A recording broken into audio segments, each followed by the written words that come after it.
बच्चों, कक्षा 9 विषय गणित और प्रश्नावली अपने साथ में त्रिभुज कर ली थी और 8वीं प्रश्नावली शुरू कर रहे हैं अपने चतुर्भुज। तो देखो 8.1 के क्वेश्चन हल करते हैं। तो 8.1 का पहला क्वेश्चन क्या दे रखा है कि एक चतुर्भुज के कोणों का अनुपात दे रखा है और अपने को सभी कोणों का मान ज्ञात करना है। अब अपने को पता है कि चतुर्भुज के चारों कोणों का योग कितना होता है 360। अपने को सभी का क्या दे रखा है, अनुपात दे रखा है। तो अपने अनुपात दिया हो तो इसको किसी भी कांस्टेंट राशि से गुणा कर दे तो वह अपने को सभी वो कोण आ जाते हैं। तो देखो इसको किस से गुणा करें, कांस्टेंट राशि से देखते हैं, अपने x से गुणा कर देते हैं कि सभी को x से गुणा कर दो तो वो सभी अनुपात। तो अब इसको लिख सकते हैं अपने 3x, इसको लिख सकते हैं 5x, इसको 9x और इसको 13x। तो ये सभी अपने पास क्या आ गए, मान आ गए। तो इन सभी का योग क्या होगा 360। 5x plus 9x plus 13x equal to 360। तो देखो 5 और 3 8 और 9 17 और 13 कितने हो गए 30x हो गए इक्वल टू 360 के। तो x की वैल्यू निकालनी है तो 360 बटा में 30, 0 से 0 कट गई, कितनी आ गई 12 आ गई।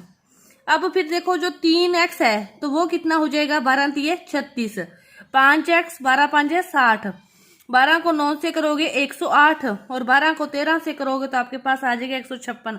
तो चतुर्भुज के चारों कोणों की माप अपने पास क्या आ गई, ये आ गई कि सभी को क्या मानो x मान के और सभी का योग कितना हो गया 360 के इक्वल हो गया। अब करते हैं दूसरा क्वेश्चन कि यदि एक समांतर चतुर्भुज के विकर्ण बराबर हो तो दर्शाना है कि वह एक आयत है। तो अपने देखो पहले समांतर चतुर्भुज बनाते हैं। समांतर चतुर्भुज बना लिया, इसने विकर्ण भी कहा है तो विकर्ण भी बनाने पड़ेंगे। विकर्ण बना लिए, क्या ले लिया, इसको नाम दे दो कोई भी, ए बी सी डी नाम दे रही हूं मैं। तो अपने को आयत दर्शाना है। आयत दर्शाने के लिए अपने को इसने विकर्ण तो बराबर कह दिए, यहाँ तो अपने आमने सामने की भुजा बराबर दर्शा दें या फिर कोण दर्शाएं कि कोई भी कोण 90 डिग्री है भी, जैसे सभी कोण या कोई कोण 90 होगा तो वो क्या होगा आयत होगा। तो अपने देखो देखते हैं अपने कोण को लेके चलते हैं सिद्ध करने के लिए। तो अपने पहले दो त्रिभुज ले लें, जैसे कि अपने दो त्रिभुजों को सर्वांग सिद्ध कर दें तो फिर उसके बाद देखते हैं। तो देखो पहले सर्वांग सिद्ध करते हैं तो भुजाएं बराबर आ जाएगी उससे, क्योंकि संगत अनुपात क्या हो जाएंगे फिर बराबर हो जाएंगे ना। तो त्रिभुज ए बी सी और ए बी डी को लेते हैं। क्या लिया, त्रिभुज ए बी सी और त्रिभुज ए बी डी। इसमें जो विकर्ण है वो तो बराबर हैं, दे ही रखे हैं। तो विकर्ण क्या है ए सी इक्वल टू बी डी दिए हुए हैं इसने। ए सी इक्वल टू बी डी क्या है दिया है। और ए बी क्या है उभयनिष्ठ है। A B equal to A B वो क्या हो गया उभयनिष्ठ हो गया। और ये समांतर चतुर्भुज है तो समांतर चतुर्भुज की सम्मुख भुजाएं बराबर होती है। तो बी सी बराबर क्या आ जाएगा एडी, बी सी बराबर एडी। समांतर चतुर्भुज की सम्मुख भुजाएं बराबर होती है। अब देखो एक बात, समांतर चतुर्भुज है, सम्मुख भुजाएं बराबर है, आयत की भी यही है, ये तो रह गया। फिर रह गया एंगल, तो अपने को एंगल ही चाहिए, अपने वो ही निकाल रहे हैं। ठीक है, समांतर चतुर्भुज की सम्मुख भुजाएं क्या होती है बराबर होती है, तीनों होगी। तो एस नियम से क्या हो गया, जो त्रिभुज है ए बी सी वो क्या हो गया सर्वांगसम हो गया त्रिभुज ए, दोनों ही ए बी सी लिख दिया, एक लिखना था ए बी डी। त्रिभुज सर्वांगसम हो गया ए बी डी के। ठीक है, बी ए डी चाहे ए बी डी कैसे भी लिख लो, वो उसके सर्वांगसम तो हो गया। अब अपने को क्या सिद्ध करना है कि जो एंगल है, चाहे तो इस एंगल को 90 ले आए चाहे इस एंगल को 90 ले आए। अब देखो कि ये हो गया, ठीक है, अब ये हो गया तो अपने संगत जो अनुपात होते हैं वो बराबर होते हैं। तो बी ए डी जो कोण होगा वो ए बी सी कोण के बराबर हो जाएगा। कोण बी ए डी बराबर हो जाएगा कोण ए बी सी के, क्योंकि संगत जो भाग हैं वो क्या होते हैं बराबर होते हैं। ये सर्वांगसम है दोनों त्रिभुज, ये वाला त्रिभुज और ये वाला त्रिभुज सर्वांगसम है, तो ये वाले दोनों कोण क्या होंगे फिर बराबर होंगे, बराबर होंगे। ये क्या दिया हुआ है अपने को, समांतर चतुर्भुज दिया हुआ है। तो समांतर चतुर्भुज के आसन कोणों का मान कितना होता है 180। तो बी ए डी कोण बी ए डी प्लस कोण ए बी सी, इन दोनों का योग कितना होगा 180, क्योंकि ये है समांतर चतुर्भुज है और समांतर चतुर्भुज के आसन कोणों का मान कितना होता है 180 होता है। अब ये दोनों बराबर है तो अपने फिर इसको 2 कोण BAD भी लिख सकते हैं इक्वल टू 180, क्योंकि ये बराबर निकाले अपने। तो BAD की माप फिर कितनी आ जाएगी, 180 में 2 का भाग दोगे तो कितनी आ जाएगी, 90, और ये 90 आ गई। तो इसका प्रत्येक कोण कितना आ गया, 90 डिग्री, क्योंकि ये 90 है तो ये भी 90 है। जो अपने इसकी जगह ये भी तो लिख सकते हैं। इसी प्रकार अपने दूसरा त्रिभुज लेके भी हल कर सकते हैं। तो फिर ये क्या है, एक आयत है, और यही अपने को क्या करना था, प्रूव करना था कि यह एक आयत है। अब देखते हैं तीसरा क्वेश्चन। क्या दे रखा है तीसरा क्वेश्चन, कि दर्शाइए कि यदि एक चतुर्भुज के विकर्ण परस्पर समकोण पर समद्विभाजित करते हैं तो वह एक समचतुर्भुज है।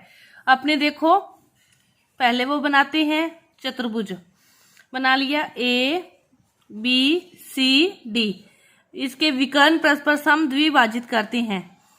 ये अपने को दे रखा है कि इसकी विकर्ण समद्विभाजित करते हैं। अपने को तो सिद्ध करना है कि यह क्या है, एक समचतुर्भुज है। तो इसको भी सिद्ध करने के लिए पहले अपने को सर्वांग समसिद्ध करना होता है, जैसे अपने पिछले क्वेश्चनों से करते आ रहे हैं।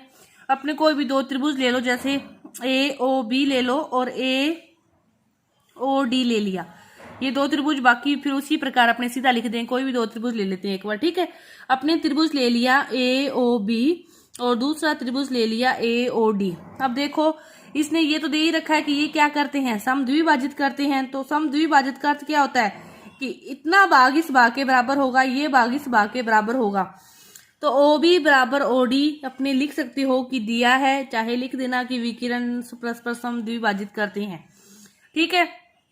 अब समकोण पर करते हैं, एक बात और देखो, समकोण पर करते हैं तो जो कोण है AOB और AOD दोनों बराबर होंगे। क्यों, दोनों ही क्या होंगे, 90 डिग्री।